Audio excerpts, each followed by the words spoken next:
Okay, welcome back everybody. I'll mention that the fourth assignment is now posted on Brightspace, and then after today, I think you should have at least the vast majority of the material that you need for that. And the TikTok, the Dropbox is there for that. That's nominally due at 11:59 p.m. this evening. If you need a little bit of extra time, that's okay, just let me know. I'm going to be sort of grading them gradually, so it doesn't matter if they don't all come in at exactly the same time. Okay, so we're talking about waves, and last time we mostly talked about some fairly general things. So we talked about different examples of waves in the climate system, there's actually, quite a variety of different waves that are different a little bit, but also similar to the waves that we're all familiar with, the surface ocean waves. So generally, when you learn about waves first, the first example that you encounter is surface ocean waves, because that's what you see when you go to the beach or if you're on a boat. We said there's various ingredients that need to come together to create a wave, and so. One main piece of physics is that there has to be a restoring force. So we talked about how for surface gravity waves, what happens is if you imagine you have the sea surface, and imagine the sea surface has a high part to it, right? So this is not, we're not talking about on the scale of an ocean basin like we look at the whole North Atlantic, but just locally. So let's say this is 1 meter or something. Well, gravity wants to spread this thing out. So the interior part wants to go down, and then the sides want to spread out and propagate this way. And so if you set the ocean up like this, what would happen is that this wave would split, and you would create a wave going that way, and a wave going that way. And so it's really gravity that pulls it back down. So if you have a disturbance that's in the upward direction, gravity is going to pull it back down. And that's why we call them surface gravity waves, because gravity provides the restoring force. And the other thing that's required for waves to occur is you need something to get the wave going, some kind of disturbing force. And so in this case, we piled up the water by hand. That would be the disturbing force. But in other cases, we're going to talk in some more detail towards the end of the class. That disturbing force comes from winds or things like flow over topography. Then this idea of restoring force plus disturbing force leads to waves. That principle operates in the surface ocean and also in the atmosphere and also in the interior ocean. So the upper left figure here is showing how very, very similar kind of waves, they're also called gravity waves, but called internal gravity waves, form in the atmosphere. And in this case, what happened is there's wind, and the wind is blowing over this island here, and that's creating vertical motions that are in the atmosphere, which normally you can't see because air is invisible. But when you have rising and sinking air, that the water vapor in that air can condense and form clouds. And so you get these streaks that look like wave fronts in the atmospheric cloud formation. And that's the signal of atmospheric internal gravity waves. And then also if you had water masses, for example, in the ocean, this happens all the time. We looked at an example from data last class. If you have different layers of water, so maybe you have low density water near the surface and higher density water underneath, there can be waves on that interface. You see the waves here on the side. And so this can happen, for example, in the picnic line when you have stratification, you have light water on top of heavy water, and there can be waves on that interface. There's different kinds of waves, and when you learn sort of the very basics of waves in physics, maybe in high school or in first year physics, we talk about transverse waves and longitudinal waves. And it turns out that the surface waves that we're concerned with, the gravity waves, are kind of a mix of the two. So in longitudinal waves, that's like a sound wave, where the motion of the particles, so when I speak, the motion of the actual air molecules is back and forth. They sort of gyrate back and forth, and that's what creates the sound wave. Whereas on a guitar string, it's a transverse wave, because the elements of the guitar string oscillate sideways, and then the wave propagates in the orthogonal direction.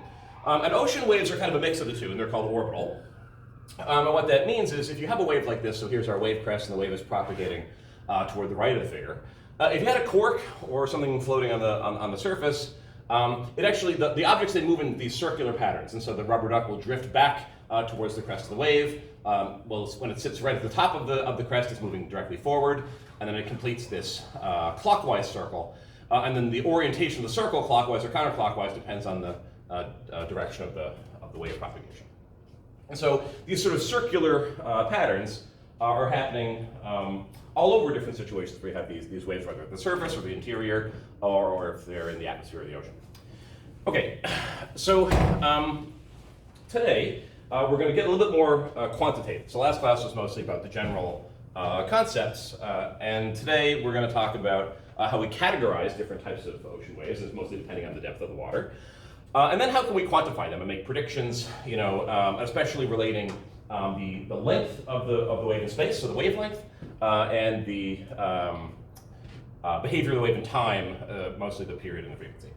Okay, so last time we looked at a few of these wave characteristics. So we said, so when we describe a wave, there's a whole bunch of numbers or characteristics that we can measure and say the wave has these properties. And these are things like the wavelength. So the wavelength is the distance between two adjacent crests or two adjacent troughs. And then we had the wave height. The wave height is the distance between the top of the crest and the base of the trough. And so if you're familiar with the normal usage of the term amplitude when you talk about waves, the wave height is in that sense twice the amplitude. And then there were a few characteristics that are a little bit unusual, different from what you encounter if you're just studying, say, a pendulum or waves on a guitar string. And one of these was the wave base. And so the wave base is this dashed green line here at the bottom of the schematic. And this is the level at which basically below that level, there's very little or no motion. So the wave energy, all of the motion, these circular motions, the motion of the surface, that's all concentrated in the upper ocean. So very near the surface where the waves are driven, that's where most of the activity is happening. And then as you get further away from the surface, these circles get smaller, and that's showing that the wave strength is diminishing. And so any velocities or energy that's associated with waves gets weaker and weaker as you get further away from the surface. And the wave base is basically the level below which we say there's not really any significant motion. And it turns out that the wave base is related to the wave length. It's actually half the wavelength. So if your wavelength, let's say you have a wave where the distance between two adjacent crests is 10 meters, that'd be a 10 meter wavelength. Then the wave base is L over 2, so L is the wavelength, L over 2 in that case would be 5 meters. And so once you get below 5 meters depth, there's really not much wave activity anymore. And so this wave base actually plays a key role in how we differentiate different categories of waves. It turns out that the waves behave very differently if this wave base sort of touches the sea floor. If this wave base is deep enough that the wave can feel the bottom, that there's still motion happening at the bottom of the sea floor, then that's one category of wave. Whereas if the sea floor is underneath this base, so that basically the wave has died out before it reaches the sea floor, that's a different category of wave. Okay, so here's where we left off last time. We were talking about deep water waves. So we call a wave a deep water, basically when it doesn't feel the effects of the seafloor at all. And what that means is that the wave base is higher than the seafloor. So if the water depth is greater than the wave base, so if the water depth is greater than L over 2, then that means that the motion of the wave does not reach the bottom. And so essentially the wave propagates as if the ocean was infinite. It really doesn't care how deep the ocean is. And so none of the properties of the wave then depend on the depth of the water. And this is the case basically for all waves that are generated by winds in the open ocean. So not necessarily in coastal areas, but in the open ocean, the waves that you create are maybe tens of meters, maybe hundreds of meters, but the ocean's 4,000 meters deep roughly, and so the wave base is way higher than the sea floor. So the waves are dissipated, or they've already weakened well above the sea floor, and say that they're just not affected. The physics of these waves is not affected by any kind of contact with the sea floor. And these deep water waves have interesting properties. So we talked about wavelength, and we talked about period, and another property of the waves is their speed. So this is just the rate at which you see crests moving. If you were to watch a wave from outside of a boat, you can see the crest moving with your eye, you could estimate the speed. And the waves have a very predictable speed, actually, but the speed depends on the properties of the waves. But like the speed depends, for example, on the wavelength. And that's true for deep water waves. So this diagram shows, as a function of the wavelength, so the x-axis here is how large is the wave in terms of its wavelength, and then the y-axis is the speed of the wave. And what you see is that generally the curve kind of goes up. So the larger the wave, the longer the wavelength, the faster the wave moves. And the types of speeds that you're getting for realistic wavelengths, say between 10 meters on the left-hand side and a few hundred meters on the right-hand side, the amount of the speed of those waves is between 10, 20, 30 meters per second. So these are fairly fast, but we'll see later there are actually waves that can travel a lot faster than that. So for deep water waves, typical values to keep in mind is 10 meters per second, 100 meters wavelength, and so forth. So this means that the diagram shows that the longer wavelengths, they travel faster. And we'll actually come back to a really interesting implication of this when we talk about waves that are generated by storms. Because you can imagine a storm sort of has random winds, complex wind patterns, and it generates waves with all sorts of different length scales. So some waves that are longer, some waves that are shorter. And the fact that the long waves travel fast means that if you're very far away from the storm, the first waves that reach you are actually very long waves. And so you tend to see very long wavelength waves reaching you first, and then the waves get shorter as more time progresses, and the shorter waves have time to reach you. Okay, so this is deep water waves. And shallow water waves are the opposite. So shallow water waves are waves that feel, their physics feels the seafloor prominently. And we can already imagine that that's going to have to do something or distort the structure of the waves, because these things are orbital waves. That means normally the particles, or the little bits of water, or corks or whatever, move in these circular patterns. But when you feel the seafloor strongly, you can't maintain these circular patterns all the way down to the bottom, because the vertical motions would kind of run into the seafloor. And so what happens is when you have a shallow water wave, we have a definition that says that they're called shallow water waves when the depth of the water is less than 1/20th of the wavelength. So for example, if you had a wave with 200 meters wavelength, sort of normal wavelength for waves generated by large storms, if the depth of the water is less than 10 meters, so you take the wavelength, divide it by 10, or divided by 20, sorry, and so 200 divided by 20 is 10. So your 200 meter wavelength will feel the seafloor very strongly when the water is 10 meters deep or shallower than that. So that's what we call shallow water waves. And so it distorts the structure of the wave, and instead of having these circular patterns, you get elliptical patterns. So the circles are kind of smushed a little bit. And then when you get right down to the seafloor, the motion is directly horizontal. So rather than having circular patterns at all, the waves are shifting back and forth, the little bits of water or parcels of water that are near the seafloor, and they can't go in a circular motion because they would run into the bottom, and so they sort of slide back and forth. It turns out that when you start to take these surface waves and they start to feel the effects of the seafloor, that changes their physics a lot, and it changes their speed.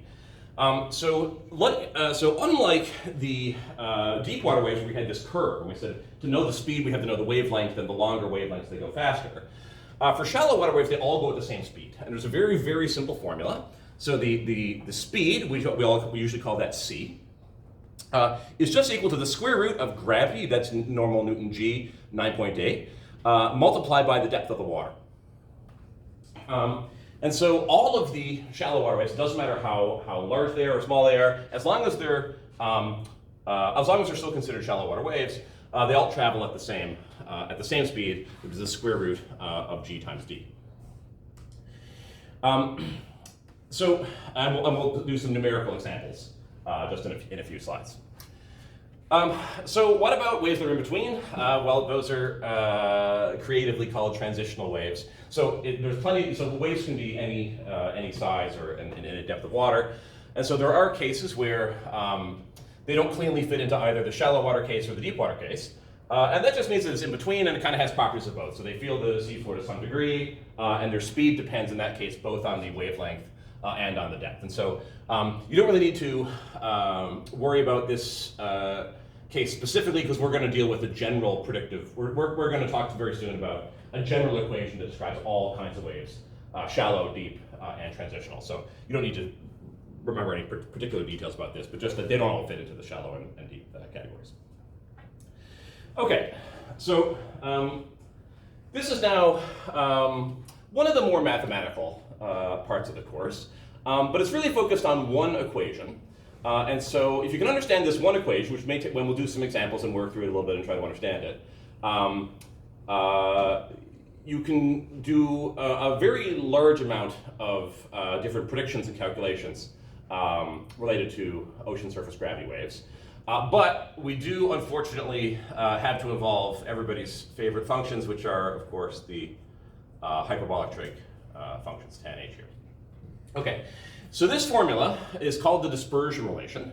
And what this does is it basically relates the different properties of the wave together. So we talk about how waves they have a wavelength, they have a frequency, period, whatever properties. And it turns out that a wave can't have just any mix of these properties. That the properties of the wave are related together. And so if you have, for example, a certain wavelength, then that determines what the frequency is. So you can't mix and match wavelengths and frequencies arbitrarily. The physics of the wave means that there's a relationship between those two. So that's what the dispersion relation does.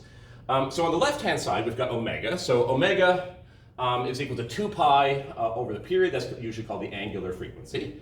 And so the left-hand side is this angular frequency that's directly related to period. And on the right-hand side, there's a few different parameters. So G, that's just Newton's G 9.8. D, that's the depth of the water, so that's not a property of the wave, that's a property of the local ocean. But then K is a wave property. So K is called the wave number, and you may have encountered this in 1021 or 1051 if you took those courses. But what this K is, it's directly related to the wavelength. So K is defined as 2 pi divided by the wavelength. So actually you could write, if you wanted to, you could write this whole formula out in terms of the period directly and in terms of the wavelength directly. But in physics, for sort of historical reasons and mostly not having fractions really, we usually write things in terms of omega and k. A lot of formulas just are cleaner and simpler looking in physics if you work with those variables, but they're directly related to the period and the wavelength. And so this is an equation, right? So it says that both sides have to be equal. So it says that on the right-hand side, we've got some function. We've got g times the wave number multiplied by the hyperbolic tan of the wave number multiplied by the water depth. So this is some formula, and you can compute this. This is a number. And you compute this number based on the water depth, the wavelength of the wave, and the gravity constant. And whatever that number is, that has to equal the square of 2 pi over the period. So there's a very rigid relationship between the period of the wave and the wavelength of the wave. And if you know the wavelength, you can calculate the period. If you know the period, you can calculate the wavelength. The difficulty is that although there's a very rigid relationship between these two, and you can derive this from the laws of fluid mechanics, although there's a very rigid relationship, the relationship is kind of complicatedly entangled. Because it's, if we didn't have this tan h here, we would just say, okay, the frequency equals the square root of the gravity times the wave number or something. We have a very simple formula. But this wave number is wrapped inside this hyperbolic trig function. And so when you're actually doing practical calculations, we usually try to use some sort of simplifications to allow us to do the calculations more easily. Okay, so we're going to analyze a little bit this formula, but the key thing to remember is that what a dispersion relation is and what it does is it connects different wave properties to each other. So it connects the frequency or the period to the wave number or the wavelength. And those things are not arbitrarily related. They're related through this very rigid equation. And what is the hyperbolic tan? So normally we think of the regular tan as sine over cosine, right? And so the hyperbolic tan is this ratio of exponentials. It kind of looks weird. Why would this be a tan? The reason is that actually the normal trig functions like sine and cosine can actually also be represented in terms of exponential functions. And so this hyperbolic tan is sort of like a trig function if you look at it from a weird perspective having to do with exponentials. But we can just think of it as this formula. So it's the ratio of e to the power of 2x minus 1 divided by that same thing, e to the power of 2x plus 1. And so that ratio is called the hyperbolic tan. And why is this appearing in this equation? It comes out of the laws of physics when you apply them to the surface ocean. Okay, so this formula basically encodes a ton of the wave physics just boiled down into this one equation. And we can actually use this now to predict things like the speed of the waves. Okay. So when because of this hyperbolic tan that sort of makes the mathematics a little bit complicated, it turns out that this delineation of waves into these two cases, the deep water waves and the shallow water waves, actually gives us a way to simplify the dispersion relation and make the calculations much easier. This idea is based on a mathematical idea that we can approximate the hyperbolic tan function as using some simplifying assumptions. So this is a graph I made of just the function, the hyperbolic tan of x. And so when I'm sort of thinking of this argument here, k times d, think of that as x for now. We're just going to plot as this kd product varies, as the value of this inside thing varies, we're going to plot how does the tan h look. And so this is how it looks. So when x is negative and large, it's at -1. It sort of goes through the origin. And then when x has large positive values, it sort of flattens out at +1. When it goes through the origin, what I've also drawn here is this dashed line. And the dashed line is just the line y equals x, or the 1-to-1 line, or the 45-degree line. And what we see is near 0, near this origin place, where tan x is crossing the middle and going from -1 to +1, it actually goes basically parallel to the 1-to-1 line. And that's something, it doesn't actually just look like it, it's rigorously true. You can prove that as you get closer and closer to x equals 0, the dashed line and the blue line, they become exactly sort of perfectly matched. So what that means is we have sort of two simplifying limits, right? So the tan h function is some complicated sort of S shape. But if we're looking at values of x that are near 0, we can approximate it as the straight line y equals x. Near 0, we can approximate it as the straight line y equals x. And then out here, if the x is really large, then it's basically just a flat line at y equals 1. And so those two limits, the limit where we're looking at the straight line portion or we're looking at the flat portion, those correspond to the deep water and shallow water wave cases. So let's see how that works.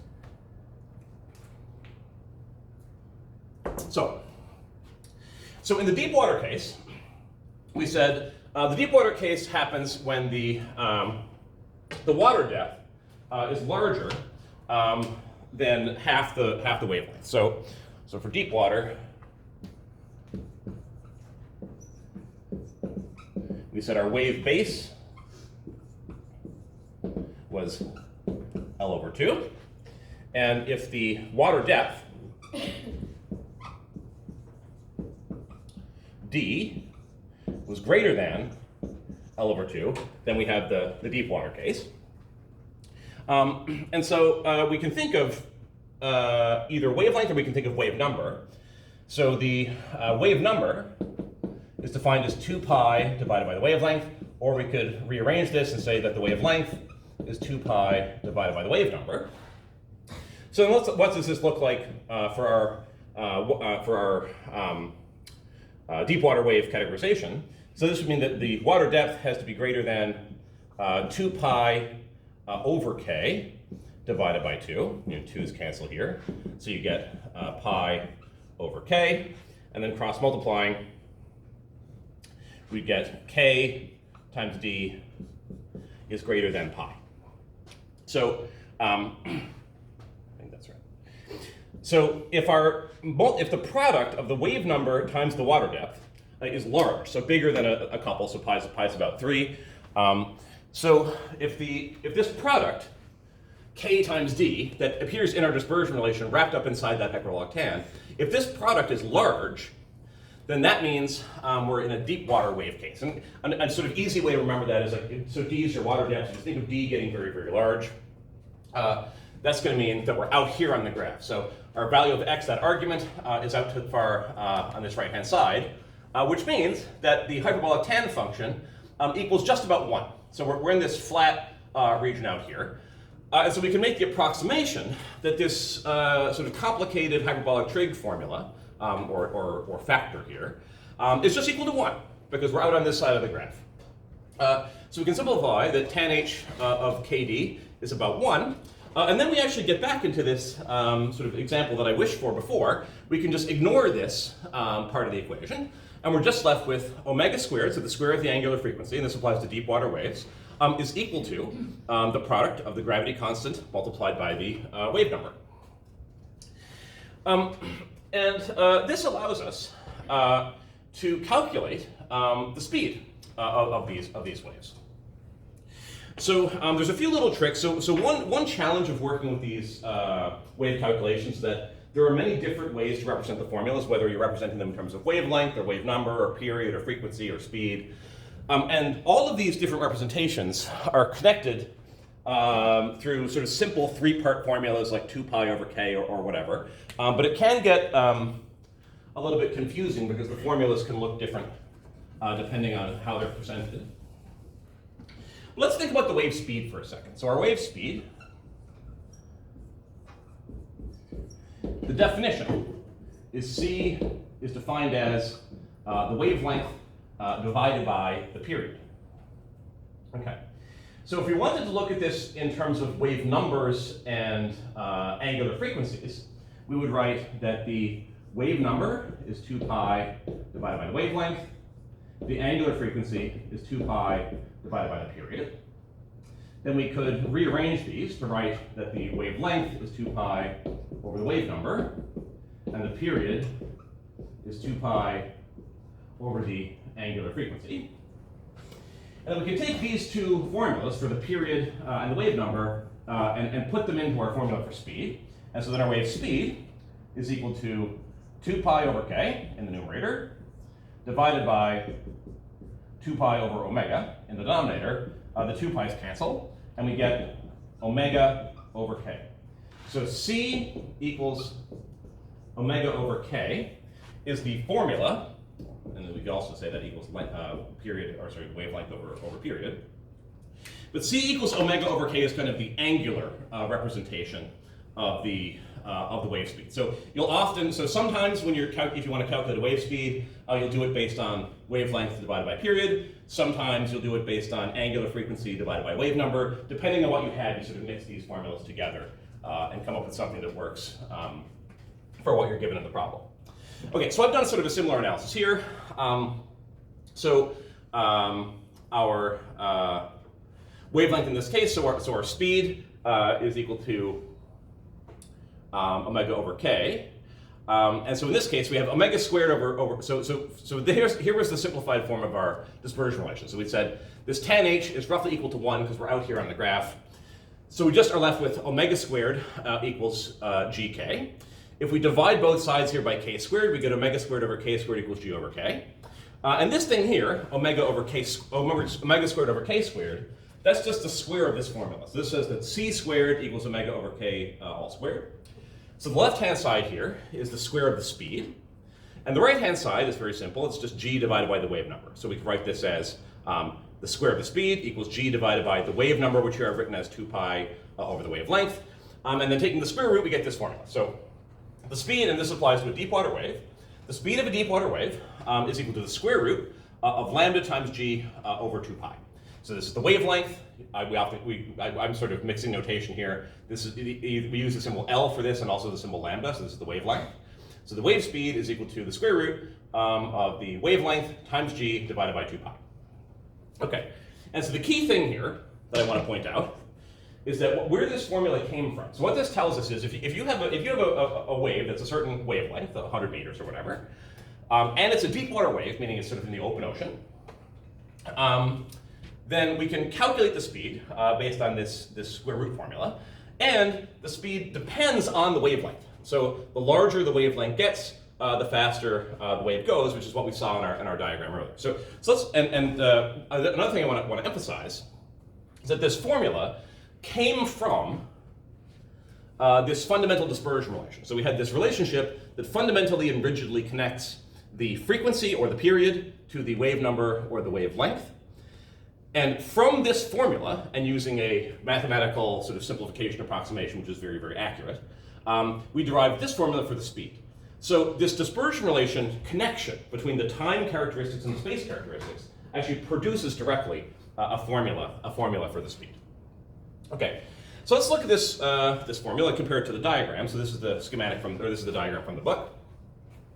And so from this diagram, we could read off. So they actually do the example here. They've got the red lines. So for a wave that's 100 meters wavelength, you can read off the speed is about 12 or so meters per second. So how would that work in terms of our formula? So if we have a deep water wave, so we have our c is equal to square root lambda g over 2 pi, so plug the numbers in. So we have a 100-meter wave multiplied by 9.8 divided by 2 pi, and you work this out, and it's about 12.5 meters per second, which is exactly consistent with the diagram. And so that's how you use a formula like this. And it all comes from this fundamental dispersion relation, which really encodes all of the physics of the waves. Okay, so that was the deep water case. We have sort of got this simple formula out. And so what about for the shallow water waves? So for shallow water waves, in this case, so the depth now, you think of the depth as small. And so this argument of this tan h function is going to be small. That's the x here. So if x is small, meaning it's near 0, we're in this linear part where it looks like the straight line. So in that case, the whole tan h function, you can approximate it as y equals x. So instead of writing tan h of kd, where kd is like your x, we just approximate that as x itself, which is kd. So the hyperbolic tangent of kd is just roughly equal to kd itself. So in our dispersion relation formula, we can go down, and so simplify from here to this step. So the square of the frequency, which is all what stays the same on the left-hand side, is now equal to g times k, that's unchanged. But now our approximation is, instead of this tan h of kd, we're just going to approximate it as kd itself. So this is just in parentheses. And so we get here omega squared equals g times d times the square of k. If you divide both sides by k squared, we get omega squared over k squared equals g times d. So this is now just a constant. It doesn't depend on it depends on the depth of the wave, on the depth of the ocean, but it doesn't depend on the properties of the waves. And this omega over k, that's again our angular representation of our wave speed. C is omega over k. So this formula is equivalent to c squared, the square of the speed, which comes from this left-hand side, equals the product of gravity times the depth. If you take the square root, we recover that simple formula that I just stated earlier, that for shallow water waves, the speed doesn't depend on any properties of the waves, it just depends on the fact that they're shallow water. And the speed is just the square root of the gravity constant multiplied by the depth of the ocean. Okay, so when we think of deep water waves, we typically think of waves in the open ocean produced by wind or whatever. And it's sort of strange to think about waves in the open ocean in 4,000 meters depth being shallow water waves. But actually there are certain kinds of waves that are so large. So remember the criterion for shallow water. So for shallow, our criterion was that the depth has to be less than 1/20th of the wavelength. But if the wavelength of the waves was, say, hundreds of kilometers, if we had an enormous wave that was, say, comparable to the size of a sort of almost basin scale, then even though you are in very deep water, say you're in 4,000 meters of water, the wave can still behave like it's a shallow water wave. And so this is the case for tsunamis. So if you just ask, so you know, it's maybe a bit strange to think about, but in 4,000 meters of water, if there was a wave that was still shallow and could still feel the physics of feel the effects of the sea floor, what would the speed of that wave be? So we can calculate that just from our simple formula here. So if we had a wave that was a shallow water physics, but in the open ocean, we would plug in 9.8 for G and 4,000 meters for D. And what we get is that the wave speed is 200 meters per second, which is very fast, 700 kilometers an hour or so. And this is actually the tsunami speed. So tsunamis, we're going to talk in more detail, but tsunamis are these very, very large ocean waves that are created mostly by underwater earthquakes. And because they're created by geological processes, they have very, very large wavelengths, hundreds of kilometers. And so even though they're in deep water, 4 kilometers of water, the waves are so large in the horizontal scale that it's almost like they're in a shallow pool because the waves are enormously large. And so those waves, they travel very, very fast at 200 meters per second. And that's very actually uniform, and this is well observed from space. And so this formula, dispersion relation, which is this sort of complicated looking formula, again, connecting the temporal characteristics, the period, and the spatial characteristics, the wavelength, that gave us, from first principles here, a formula or a prediction for the speed of tsunamis, which is very well verified. They travel very quickly at about 200 meters per second. Okay, so now I'm just going to do some examples of how do we use the dispersion relation in practice. And you can be sure that on for sure the second midterm and possibly the final also, you'll have some kind of exercise where you're asked to use this dispersion relation formula and make a prediction about something about the waves. Okay, so suppose, for example, you're on a boat and you make the observation that you're looking at a deep water wave, so it's a wave that was created by wind, you're in deep water, and the wave is moving at 20 meters per second. So how would you calculate the period of that wave? So we're looking for the temporal characteristics. So we're given in this case the speed, and we're looking for the period. And so this is a helpful formula here. This is the formula for the speed of a deep water wave. So I know we sort of just kind of introduced this concept of using dispersion relation, but does anyone have any idea or a guess or how might you sort of, what would be the next step of this problem? So how could you work towards finding the period if you were given the speed, if you made that observation? Yeah?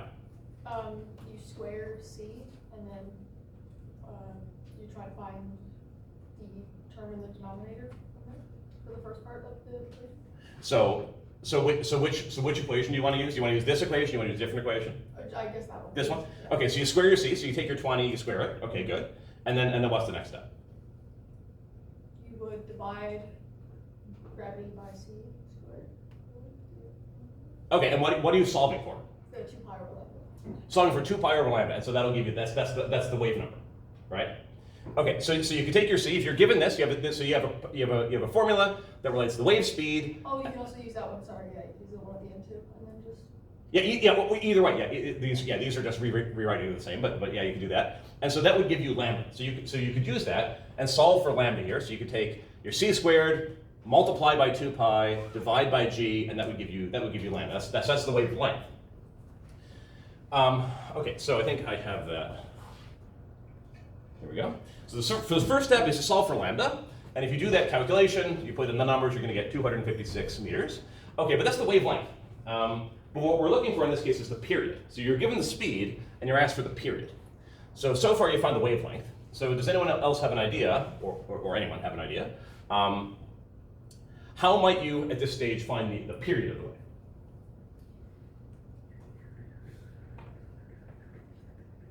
Well, there's actually numerous. With these wave problems, there are usually various ways to approach it. Yeah, anyone have the idea? How do I get the period? So we have the speed, and at this point now we have the wavelength also. So how can we get the period?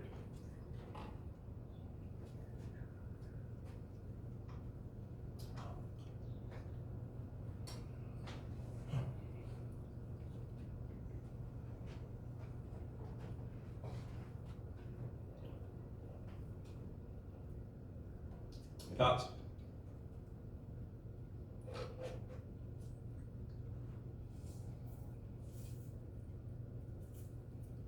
Would you get it through, like, going through omega? Yeah, that's one way. So keep talking. So how do you bring omega into it? Trying to find the exact. There's some formulas on the board here that involve omega in various Oh, yeah. ways.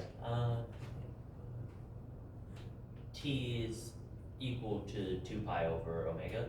T is 2 pi over omega, that's right. So if you knew omega, Yep. you could get the period from that, which is what you're asking for. You're asking for the period. If you knew omega, you could use this 2 pi formula and convert it to T. Yep. But you don't have omega yet. You can get that using lambda under what? There is a formula for that.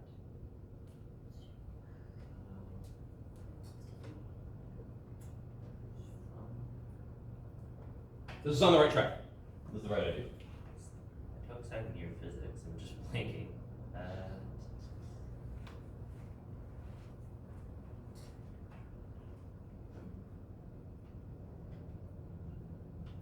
Okay, let me help you out a little. Yep. So actually, you can use omega, Mm-hmm. and if you had omega, then you could flip it basically with the 2 pi and you get the period. And so what you could do, is if you wanted to use omega, you could convert this, so this is the wavelength, 256 meters. You could convert that to k by taking 2 pi over that. Right. So you could convert wavelength into K, and then we have this formula, the wave speed is equal to omega over K. So then you could solve this for omega with your speed and your wave number. But there's actually an even simpler way. So that involves a lot of, it's a very simple way. That's actually probably the way a physicist would actually do it because you're more used to using angular variables. But there's an even simpler way, which is the fundamental definition of wave speed. And this is why I took some time on this example, is the wave speed is the wavelength divided by the period. That's the fundamental definition. And we can manipulate it around and throw 2 pi's in there and stuff and get omega over K. But wavelength over period, L over T or lambda over T, is the speed of the wave.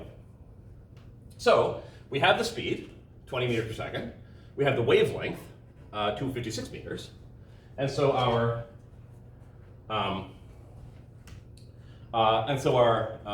period can be found just from the formula C equals lambda divided by T, the wavelength divided by the period. We can rearrange this.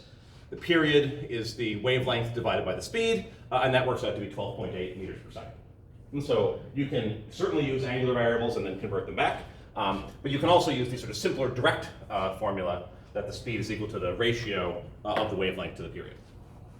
Okay, so our result here was that the period is 12.8 seconds, and this actually was back on our diagram. So this is our diagram for the deep water wave speed, and we said here we had 20, if the wave speed is 20 meters per second, so that's on the y-axis here. If you trace that over, it lies about here on the graph, and then they have the periods of the waves labeled on these numbers here. And so for 20 meters per second wave, the wave period is just about 13 or 12.8 seconds there. Okay, so this is just an example of how you use these wave formulas to do calculations. Okay, so let's do another example. So that first one was the deep water wave case, which is sort of actually the more complicated case. So now let's look at the shallow water case.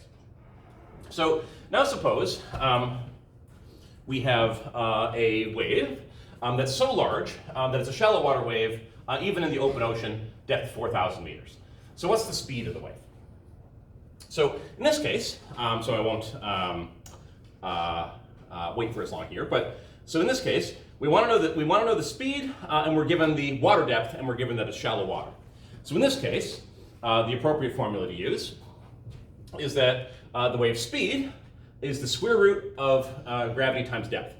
So in this case, we're given the depth is d is 4,000 meters, and we know gravity is 9.8, and so the speed we can simply calculate through c is equal to the square root of 9.8 times 4,000, and that works out to be about 200 meters per second, which is again that tsunami speed. Now we can follow up and say, okay, so we have we get the we're given the depth, we calculated the speed, and so now if the wavelength is observed to be 200 kilometers, let's say that we normally observe from a satellite, we can actually track motions of tsunamis from satellite observations. What is the period of the wave? So we have the speed, and we have the wavelength. And so now, can anyone tell me how would we calculate the period?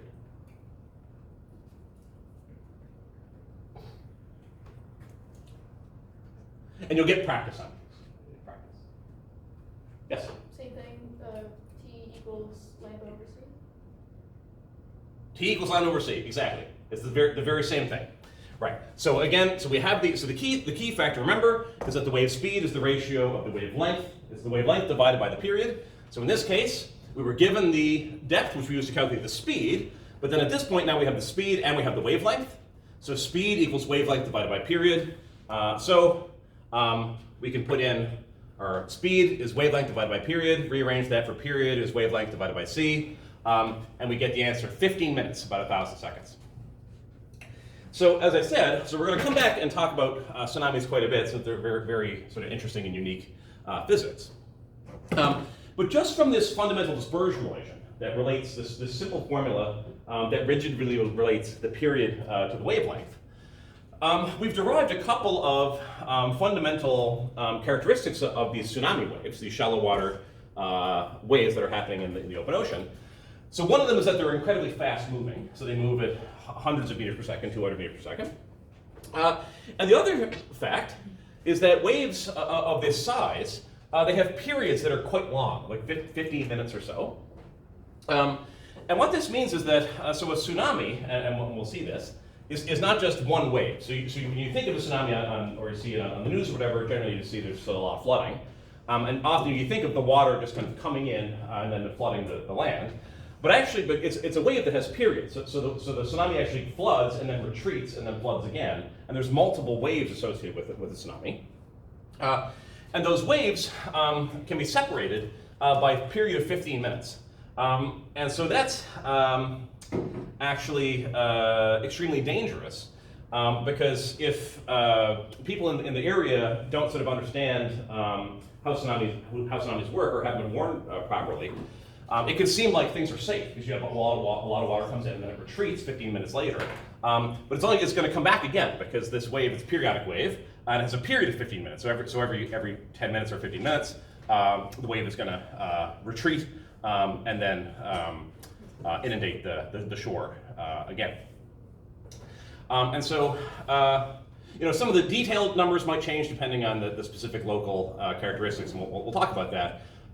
But see, the point of these examples is that we have this fundamental formula dispersion relation that allows us to connect different characteristics of the waves to each other, and allows us to predict things like how fast will tsunamis move, what's their period, how can we relate characteristics of wind-driven waves, etc. So this formula is going to be an important part of the course, the evaluations, and it's sort of the quantitative side of waves. So it's a good idea to go through these examples, and then on the assignment you get a chance to play with a few examples as well. And you can expect stuff like that to show up on the midterm and the final.